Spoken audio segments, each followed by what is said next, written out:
Olha, a pandemia agravou muito o desequilíbrio das contas. Isso é verdade. A pandemia derrubou a receita pública, a pandemia aumentou as despesas, nós tivemos que correr em socorro de muita gente, que vai acabar agora. Isso tudo está certo. O mundo inteiro teve essa pressão e esse estresse. Mas do outro lado, o que, é que você está fazendo? O que, é que a família brasileira faz? O que, é que o empresariado brasileiro faz? Ajusta a conta. E a conta de um lado é a despesa, do outro lado é a receita. Se a despesa está fora de controle, você precisa passar um pente fino e arrumar essa despesa onde puder arrumar. No caso brasileiro, a maior despesa pública de todas é juro e rolagem de dívida. Como nós estamos já gastando muito mais do que arrecada, o juro da dívida não está sendo pago e está indo para dentro dela. É preciso trabalhar nessa despesa aí. Mas é preciso, antes e mais urgentemente, e eu te explico por quê, e essa é a minha angústia, atuar na área da receita, do dinheiro que entra. Porque se você equilibra a conta, né, o trabalhador sabe, se ele está numa dificuldade muito grande, ele procura fazer hora extra, procura fazer um bico, né, procura melhorar o dinheirinho ali para resolver o problema. O empresariado tenta fazer, cortar despesa e tal. E aí vem a tragédia de um cara completamente despreparado como o Bolsonaro na presidência da República. No Brasil, você tem como resolver o problema. É muito importante que a sociedade brasileira saiba. Agora, para resolver o problema, tem que chamar um debate honesto com as pessoas. Então vamos lá. O Brasil, esse ano, com essa barafunda toda, essa quebradeira toda, está dispensando mais de 300 bilhões de reais de imposto devido. Não estou falando de sonegação, que é enorme. É isenção fiscal, por exemplo, de empresas que não têm nenhum retorno. Você pode passar um pente fino nisso e arrumar aí uns 50, 70, 80 bilhões de reais. Eu mais ou menos sei onde é que a gente podia achar, ainda mantendo, veja bem, 220, 230, 250 bilhões de reais de isenção fiscal. Mas eles não estão fazendo. Se o Brasil cobrar meio ponto percentual, que é o que o mundo está fazendo. O que é que o mundo está fazendo? A Europa, os Estados Unidos também alopraram as despesas, também agravaram os seus desequilíbrios, mas todos aumentaram a tributação dos super ricos. Por quê? Porque isso não gera distorção embaixo, como a CPMF gera distorção embaixo.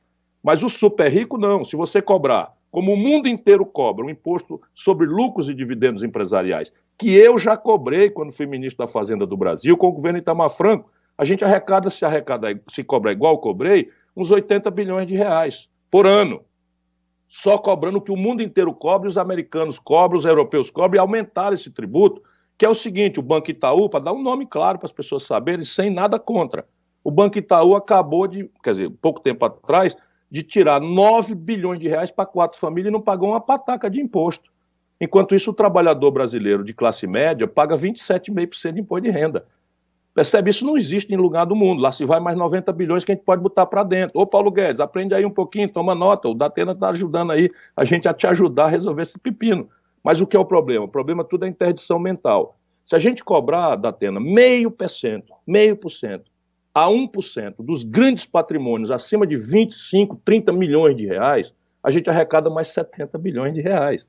Sabe qual é a distorção que isso gera? Nenhuma. Pode ser provisório, meio ponto, ó, super rico. Vocês aí vamos ajudar aqui, é uma transição para a gente equilibrar a conta, porque senão é que nem cuspir para cima. Na hora que você não resolve a conta se resolve na superinflação, que já começou para o povo. Porque esses números de inflação, eles são médias. Então, o preço da diária de um hotel de luxo cai, porque o turismo despencou, eu pego a queda e rebato com o preço do feijão, que subiu 30%, o preço da carne, que subiu 20 e tantos por cento, o preço do óleo de soja, que subiu 20 e tantos por cento, o preço do arroz, que subiu 30%, o preço do óleo diesel, que está subindo e arrebentando o custo de frete dos caminhoneiros, o preço do gás de cozinha, que está aloprando R$ 80 na casa da mãe de família do interior do Brasil ou da nossa periferia de São Paulo. Agora, qual é a tragédia de botar gente despreparada e estagiária na presidência da República? Existe, Datena, solução. Eu já mostrei aqui algumas, eu não quero ser mais chato do que eu já fui, só que eu queria dar algum sopro de confiança no povo brasileiro nessa hora trágica. Porém, essas coisas têm que ser feitas obedecendo a um princípio da Constituição que chama princípio da anterioridade.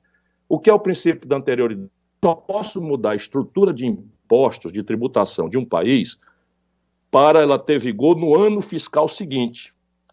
Ou seja, nós estamos caminhando para metade de novembro, falta 45 dias em número redondo para o ano acabar, e esses caras nenhuma proposta têm.